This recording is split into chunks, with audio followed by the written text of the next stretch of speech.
అసెంబ్లీలో uniform civil code bill పెట్టడంతో దేశవ్యాప్తంగా యూసీసీపై ఆసక్తికర చర్చ మళ్లీ మొదలైంది. ఇంతకీ ఉమ్మడి పౌరస్మృతి లక్ష్యమేంటి? దానివల్ల లాభమా నష్టమా? ఒకే దేశం ఒకే చట్టం సాధ్యమవుతుందా? ప్రాక్టికల్గా ఎలాంటి ఇబ్బందులు ఎదురయ్యే అవకాశం ఉంది? అసలు యూనిఫామ్ సివిల్ కోడ్ భిన్నత్వంలో ఏకత్వం అని చెప్పే మన దేశంపై చూపే ప్రభావం ఎంత? ఒకే దేశం ఒకే చట్టం, దీన్నే ఉమ్మడి పౌరస్మృతి అంటారు.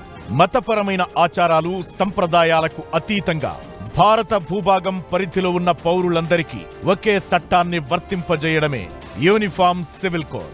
ఈ దేశంలో పెళ్లిళ్లు, విడాకులు, వారసత్వంగా వచ్చే ఆస్తులు, పిల్లలను దత్తత తీసుకోవడం, జీవన భృతి లాంటి విషయాలకు సంబంధించి చట్టాలు అందరికీ ఒకేలా లేవు. పౌరులు ఆచరించే మతం, విశ్వాసాల ఆధారంగా ఒక్కో వ్యక్తికి చట్టం ఒక్కోలా ఉంది. అయితే మతంతో సంబంధం లేకుండా, లింగ భేదాలు లేకుండా భారత పౌరులందరికీ ఒకే చట్టం వర్తింపజేయడం యూనిఫామ్ సివిల్ కోడ్ ప్రధాన ఉద్దేశం. ఈ డిమాండ్ దేశానికి స్వాతంత్ర్యం వచ్చిన నాటి నుంచే ఉంది. భారత రాజ్యాంగంలోని ఆర్టికల్ 44 కూడా ఇదే చెబుతోంది. దేశ పౌరులకు యూనిఫామ్ సివిల్ కోడ్ తీసుకొచ్చేలా ప్రభుత్వాలు చర్యలు తీసుకోవాలంటూ ఆదేశిక సూత్రాల రూపంలో రాజ్యాంగం సూచిస్తోంది. ఇప్పటి వరకు దేశంలో ప్రజలకు చట్టాలున్నా వాటికి భిన్నంగా మతపరమైన పర్సనల్ చట్టాలు కూడా ఉన్నాయి. హిందూ వివాహ వారసత్వ చట్టాలు, షరియా లాంటి ముస్లిం పర్సనల్ చట్టాలు, ఇవన్నీ మన దేశంలో అమలవుతున్నాయి. అయితే ఉమ్మడి పౌర స్మృతిలో ఎవరికి వాళ్లుగా అమలు చేసుకునే చట్టాలకు చోటు ఉండదు. యూనిఫామ్ సివిల్ కోడ్లో కుల మతపరమైన చట్టాలు చెల్లవు. అందుకే చాలా కాలంగా దేశంలో మెజారిటీగా ఉన్న హిందువులు, మైనారిటీ వర్గాలైన ముస్లింలు ఈ యూనిఫామ్ సివిల్ కోడ్ను వ్యతిరేకిస్తూ వస్తున్నాయి. ఉత్తరాఖండ్ అసెంబ్లీలో యూసీసీ బిల్లు పెట్టడంతో ఇప్పుడు మళ్లీ ఉమ్మడి పౌర స్మృతి అంశంపై దేశవ్యాప్తంగా చర్చ మొదలైంది. ముస్లింల షరియా చట్టాలకు కౌంటర్గానే యూనిఫామ్ సివిల్ కోడ్ తెస్తున్నారనే అభిప్రాయాలున్నాయి. షరియా చట్టాలు అనాగరికంగా ఉన్నాయనేదే వాళ్ల వాదన. ఇందుకు ఇస్లాం మతంలో భార్యలకు విడాకులిచ్చే ట్రిపుల్ తలాక్ ను ఉదాహరణగా చూపుతున్నారు. 2019లో కేంద్ర ప్రభుత్వం ఈ విధానాన్ని నేరంగా మారుస్తూ చట్టం కూడా తీసుకొచ్చింది.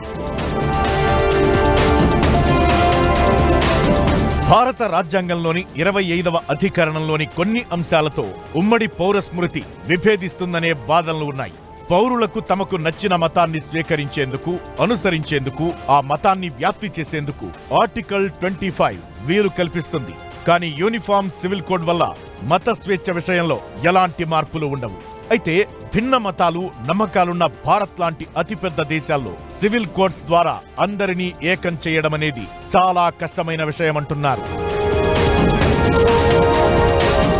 హిందూ, ముస్లిం మతాలను తీసుకుంటే అందులో కూడా భిన్నమైన నమ్మకాలు, విశ్వాసాలు ఉన్నాయి. హిందువుల్లోనూ భిన్న ఆచారాలు, సంప్రదాయాలు పాటించే వాళ్లున్నారు. ముస్లింలలో షరియా చట్టాలను పాటించని వాళ్లు ఉన్నారు. బోరా ముస్లింలు ఆస్తుల వారసత్వం విషయంలో హిందువుల చట్టాలను అనుసరిస్తుంటారు. ఆస్తుల వారసత్వం విషయంలో మన దేశంలో ఒక్కో రాష్ట్రంలో ఒక్కో విధమైన చట్టాలున్నాయి. క్రైస్తవులు మెజారిటీగా ఉండే నాగాలాండ్, మిజోరం లాంటి రాష్ట్రాలు తమకంటూ ప్రత్యేకమైన సివిల్ చట్టాలను రూపొందించుకున్నాయి. వాటికి ఆధారం వాటి సంప్రదాయాలే కానీ మతం కాదు. గోవాలో 1867 పోర్చుగీసు వారి పాలనలోనే కామన్ సివిల్ కోడ్ అమల్లో ఉంది. కానీ క్యాథలిక్స్, ఇతర మతస్థులకు భిన్నమైన నియమాలున్నాయి. భారత్లో పౌర స్మృతులు ఉమ్మడి జాబితాలో ఉన్నాయి. అందువల్ల 1970ల నుంచి రాష్ట్రాలు తమకంటూ సొంత సివిల్ కోడ్ ని రూపొందించుకుంటూ వస్తున్నాయి. హిందువుల్లో కొడుకులతో సమానంగా కూతుళ్లకు వారసత్వ ఆస్తిలో వాటా పొందేలా 2005లో చట్టాలను సవరించారు. కానీ దీనికంటే ముందు 5 రాష్ట్రాలు మహిళలకు వారసత్వ ఆస్తిలో వాటా హక్కును కల్పిస్తూ చట్టాలు చేశాయి.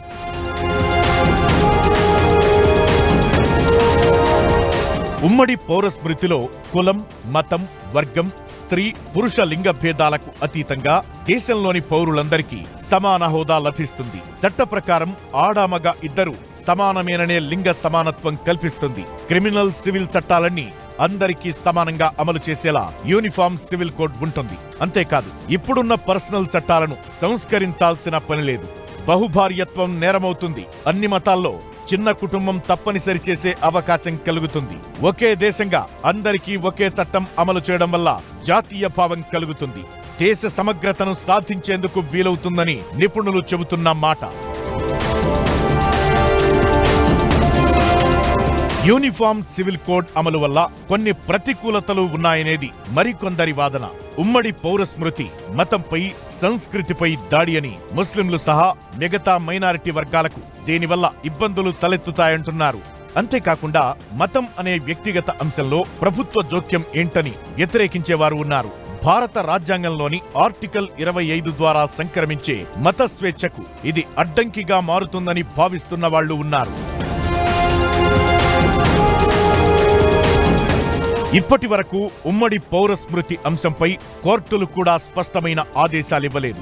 గడిచిన 40 ఏళ్లలో భిన్న తీర్పుల్లో భాగంగా దేశ సమైక్యత కోసం యూనిఫామ్ సివిల్ కోడ్ తీసుకురావాలని సుప్రీంకోర్టు ప్రభుత్వాలకు సూచిస్తూ వచ్చింది. అయితే తీవ్రమైన పరిణామాలకు దారితీసే ఉమ్మడి పౌర స్మృతిని తీసుకురావడం కంటే లింగ అసమానతలను తొలగించేందుకు పౌర స్మృతులను సవరణ చేస్తే సరిపోతుందని నిపుణులు చెబుతున్నారు.